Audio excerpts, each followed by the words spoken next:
உலக தமிழ் மக்கள் அனைவருக்குமே இந்த முதற்கண் வணக்கத்தை தெரிவித்துக் கொள்கிறேன். இந்த பதிவு எதற்காகனா சிந்திப்பதற்காக மட்டுமே. ஏன்னு கேட்டிங்கன்னா, இப்போ தமிழ்நாட்டில் நடக்கிற அரசு ஆட்சிங்கிறது எல்லாருக்குமே தெரிந்த ஒன்று தான். இப்போ ஆளுங்கட்சி பண்ணிகிட்டு இருக்க விஷயங்கள்லாம் கொஞ்சம் யோசிச்சு பாருங்கள். என்ன விஷயம்னு கேட்டிங்கன்னா, யோசிச்சு பாருங்கள். 89 கோடியில் பேனா வச்சுருக்காங்க. அந்த பேனா எதுக்கு? இல்லை நான் கேட்குறேன். அதேமாதிரி 39 கோடியில் கலைஞர் அவர்களுக்கு அந்த என்ன நினைவாலயம், அது எதுக்கு? 39 கோடி 89 கோடி உயிரற்ற ஒரு பொருளுக்கு எதுக்கு 89 கோடி 39 கோடியில் செலவு பண்ணி அனாவசியமாக மக்கள் பணத்தை விரயம் பண்ணணும்? அவங்க காசு கிடையாது, மக்கள் காசை தான் அவங்க அப்படி விரயம் பண்ணிகிட்டு இருக்காங்க.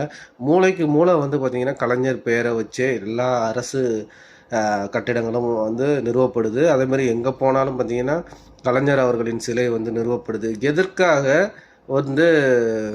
நான் என்ன கேட்க வரேன்னா, தமிழ்நாடு முழுவதும் எதுக்கு ஒரு ஒரு குடும்பத்தை சார்ந்த ஒரு விஷயத்த மட்டும் பண்ணிட்டு இருக்காங்க?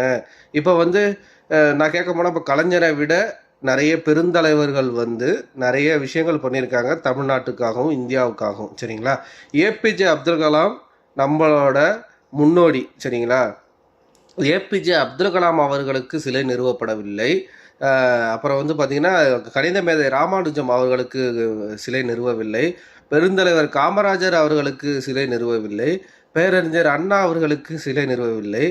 ஆனால் இப்போ அரசில் ஆட்சி எப்படி சொல்கிறது, திமுகவை உருவாக்கிய கலைஞர் அவர்களுக்கு மட்டும் ஆளுங்கட்சியினர் சுற்றி சுற்றி இந்த சிலைகளை வைப்பதன் காரணம் என்ன? ஏன்னா தமிழ்நாட்டை கலைஞர் நாடாக மாற்றணும். அது ஒரே நோக்கம்தான்.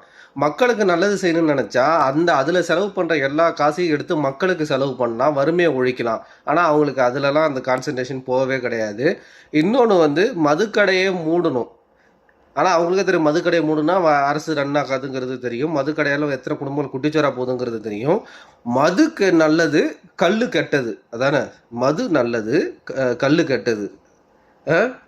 கள்ளுக்கடையை ஓப்பன் பண்ண முடியல, ஆனால் மதுக்கடையை மூட முடியல. எப்படி? கள்ளுக்கடையை ஓப்பன் பண்ண முடியல, ஆனால் மதுக்கடையை மூட முடியல.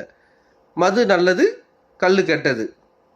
எப்படி மக்களை எந்த அளவுக்கு அழிக்கணும், தமிழ்நாட்டை எந்த அளவுக்கு அழிக்கணுங்கிற நோக்கத்தில் இந்த அரசு போயிட்டு இருக்குங்கிறத பாருங்கள். இந்த அரசுன்னு இல்லை, ஆண்டை எத்தனை அரசாக இருந்தாலும் சரி, 2-3 அரசு ஆண்டுச்சு. அந்த 2 அரசுமே அதை தமிழ்நாட்டு மக்கள் நலன் கருதி எதுவுமே பண்ணலை, சரிங்களா? ஸோ மக்களே சிந்திங்க, அவ்வளோதான்.